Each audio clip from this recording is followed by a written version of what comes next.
Mon ex et moi avons une très bonne communication. Malheureusement, je m'aperçois qu'il ou elle semble flirter avec quelqu'un d'autre. Est-ce la fin de ma reconquête amoureuse? Est-on en train de me garder sous le coude? Est-ce quelque chose d'explicable psychologiquement? Voilà ce à quoi nous nous attaquons aujourd'hui. Je vous laisse vous préparer et écouter le petit jingle avant de nous lancer dans nos réflexions du jour.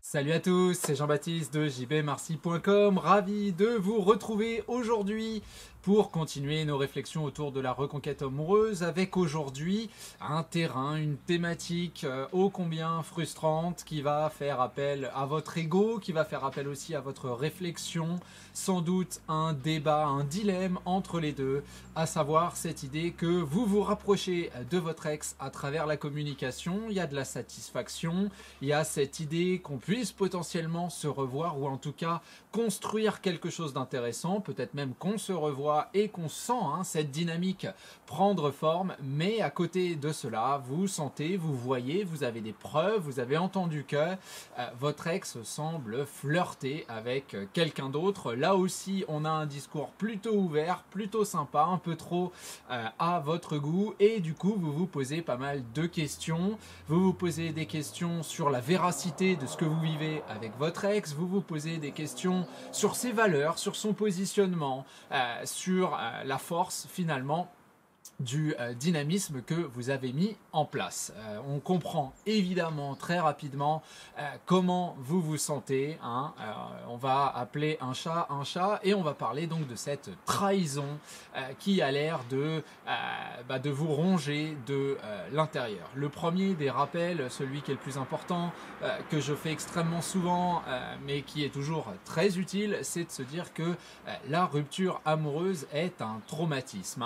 N'oublions pas que la volonté première de votre ex au moment de signifier cette rupture a été de prendre ses distances, pas nécessairement dans la communication, mais en tout cas dans le monde réel, j'ai envie de dire, une volonté de contraste et de faire des expériences. À ce titre, il est bien évident que des rencontres, aussi bien amicales qu'amoureuses, sont acceptable. Alors je sais que ce terme définit plutôt un jugement qu'autre chose, mais la légitimité est évidemment du côté de la personne que vous avez face à vous. Nous avons également deux positionnements intellectuels qui sont complètement différents. Une rupture amoureuse, c'est quand même de base une décision unilatérale d'une personne qui nous dit moi cette promesse que nous avions d'un couple florissant, d'une entente solide, eh bien je la romps, je ne vais plus la tenir pour X ou Y raison, avec des facteurs explicatifs très certainement, de manière liée à votre comportement, à son propre comportement, à des événements extérieurs, etc.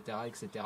Mais en tout cas, il y a donc cette idée que de promesses, il n'existe plus. On se base quand même sur l'idée qu'entre vous et la personne que vous avez face à vous, il y a donc eu un historique et une fin malheureuse. À partir de là, on comprend effectivement d'abord une envie de liberté, une simplicité aussi également à être dans le contact avec quelqu'un d'autre, parce que ce que vous voyez d'abord, c'est virtuel, donc la réalité des faits, vous ne la connaissez pas.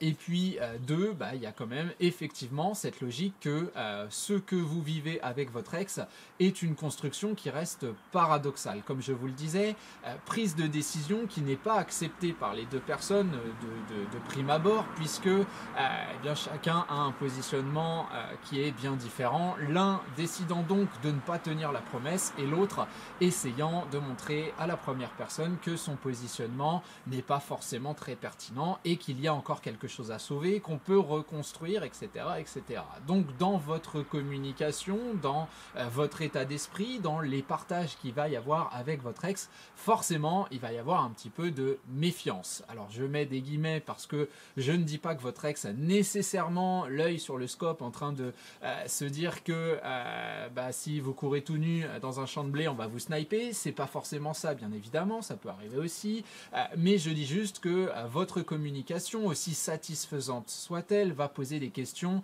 qui ne se poseront pas avec une nouvelle personne, même si ses intentions à la limite sont plus claires que les vôtres. Pourquoi? Parce qu'il n'y a pas cet historique, parce qu'il n'y a pas eu cette déception, il n'y a pas eu cette construction qui derrière a amené des sentiments qui sont négatifs, je veux dire, au moment de la séparation. C'est pas forcément qu'on vous en veut, vous êtes peut-être dans le cas où on a rencontré quelqu'un d'autre et on est parti avec cette autre personne et on ne vous en veut pas, mais il y a quand même ce goût amer d'échec, de culpabilité, etc., etc., etc.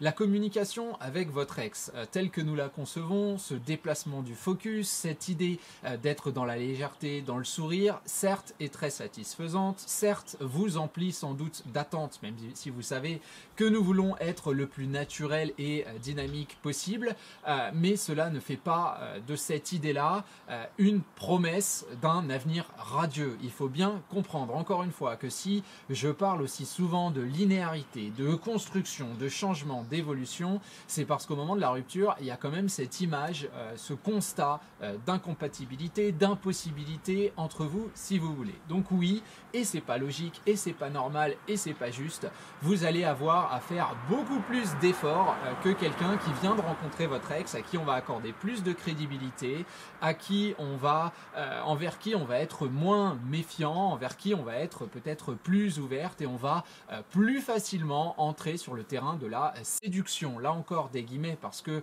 la plupart du temps, ce qui m'est rapporté, ce sont des analyses que vous allez faire, et le manque d'objectivité est nécessairement présent. Je ne dis pas que vous avez faux, je ne dis pas que vous avez tort, je dis juste que vous allez percevoir cela avec les yeux d'une personne qui est dans la douleur et que finalement, à bien regarder les posts, il y a peut-être effectivement des sourires, des clins d'œil, quelque chose d'agréable, voire de la drague grosse et grasse, mais cela ne signifie pas derrière que c'est consommé sur le terrain, et encore moins que si consommation physique par exemple il y a, ou si même entrée en couple il y a, que ce couple va nécessairement s'épanouir au fur et à mesure, au fil du temps, et qu'en plus on vous refusera toute possibilité de communication.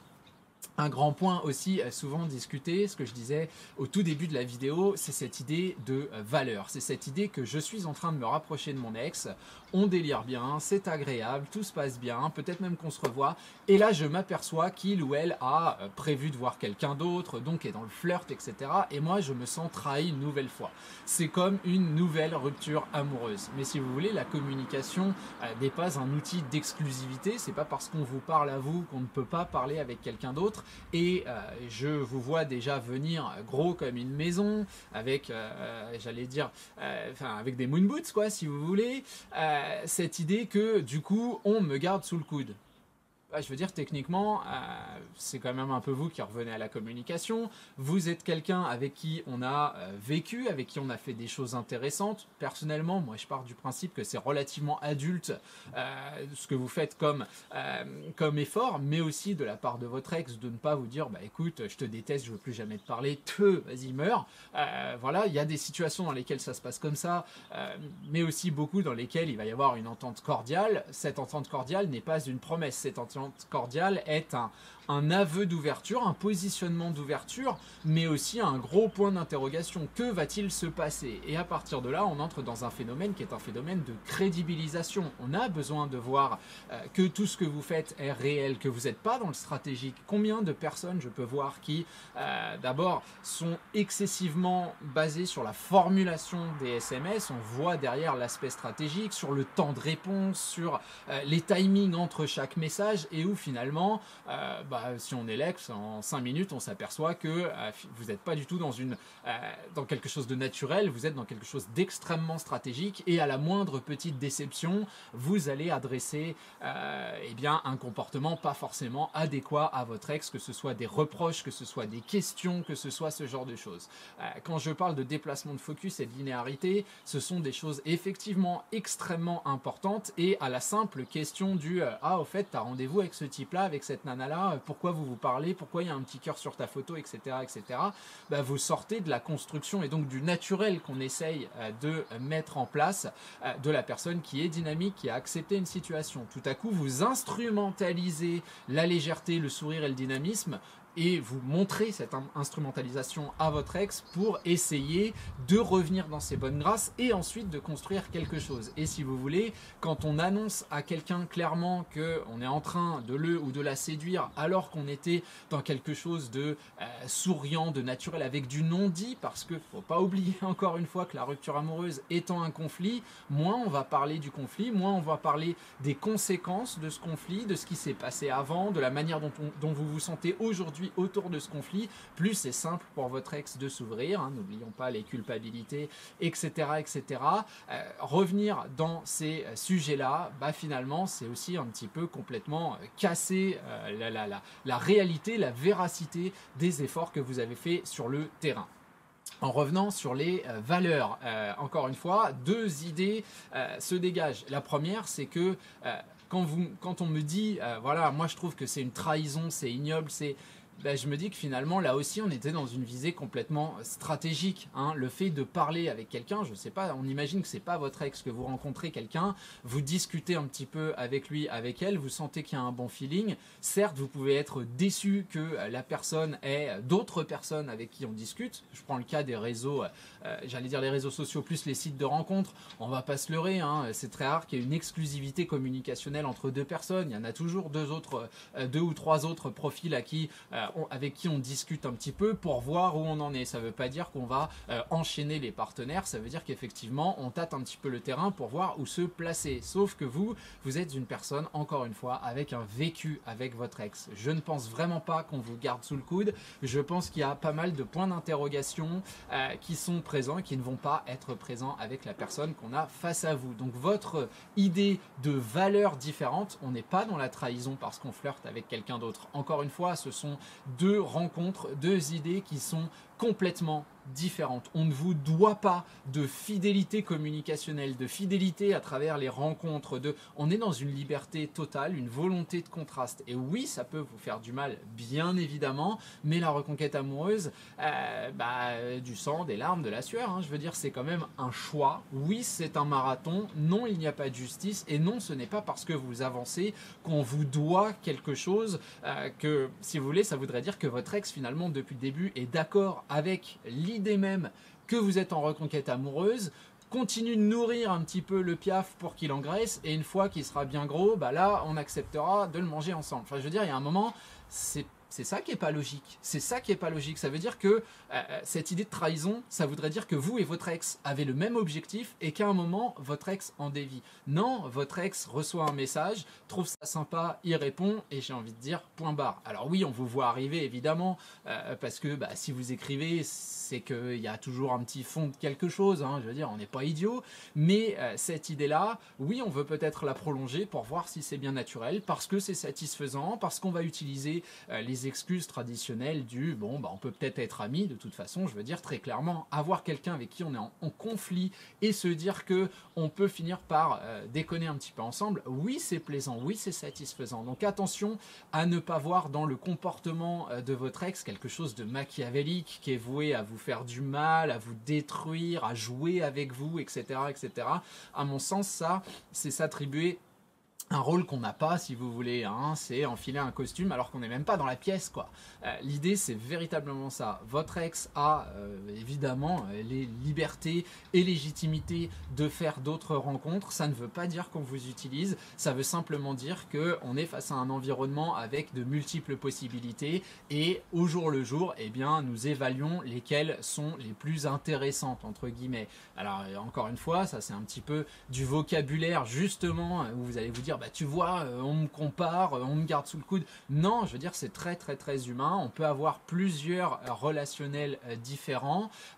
Évidemment qu'à un moment, il faudra faire des choix, il y aura des décisions, il y aura tout ça, mais très clairement, remettre en cause complètement sa communication, son rapprochement et même sa reconquête amoureuse parce qu'on a vu son ex mettre un petit commentaire ou parce qu'on sait qu'elle doit aller boire un café avec quelqu'un d'autre que vous percevez comme une menace. Personnellement, je trouve ça dommage. Et puis, c'est extrêmement réducteur finalement, hein, comme si dans la vie de votre ex, il y avait absolument que ce domaine-là et que toutes les relations devaient mener à cela. En tout cas, pour conclure, je dirais vraiment que le fait que votre ex flirte avec quelqu'un d'autre, c'est pas ça qui m'intéresse. Moi, ce qui m'intéresse, c'est ce que vous pouvez déjà construire personnellement, vous, en matière d'évolution personnelle, de changement, de contraste par rapport à ce que vous viviez avant, et puis de ce que vous pouvez effectivement proposer votre ex à travers cette communication, parce qu'à partir de là, tout est possible. Et puis, allez au bout de vos idées. D'accord, votre ex flirte avec quelqu'un d'autre. D'accord, votre ex voit cette autre personne. D'accord, votre ex rentre en couple, en relation avec cette personne. Il n'empêche que si vous êtes devant cette vidéo, a priori, c'est que votre communication avec cette personne est plutôt intéressante. Ça existe, ça c'est pas remis en cause. Qu'est-ce qui se passe quand ce couple s'installe si votre communication continue? Va-t-il y avoir des jalousies? Va-t-il y avoir des problématiques? Comment va-t-on réagir face à vous? Il y a énormément de questions se posent. Nous, notre travail, c'est de proposer de nouvelles réalités à votre ex parce que il y a une évolution au niveau de l'environnement, parce que les situations que nous rencontrons changent, et puis parce que votre linéarité reste un contraste gigantesque avec toutes les problématiques, tous les conflits qu'il y a pu avoir au moment de la séparation. Oui, c'est une épreuve, oui, c'est difficile, non, on n'est pas en train de vous trahir, non, c'est pas immonde et dégueulasse. Encore une fois, la communication, c'est pas une bague au doigt, et personnellement je reste persuadé, j'ai foi dans la nature humaine, si je peux m'exprimer ainsi, qu'on n'est pas en train de se moquer de vous. Ça peut arriver, mais c'est relativement rare, et très clairement, si on continue de communiquer avec vous, c'est aussi qu'on a quelque chose à gagner dans cet échange, c'est qu'il y a un certain plaisir. Pourquoi arrêter tout ça? Posez-vous la question et n'hésitez pas à la discuter dans les commentaires. Comme d'habitude, vous n'hésitez pas à souligner votre soutien, liker, partager la vidéo. Vous pouvez vous abonner et vous verrez dans le déroulé, la description de cette vidéo, tout un tas de liens qui vous permettront de continuer le travail avec moi autour de votre reconquête amoureuse. Je m'arrête là pour aujourd'hui. Je vous dis à la semaine prochaine et d'ici là, portez-vous bien. Ciao, ciao!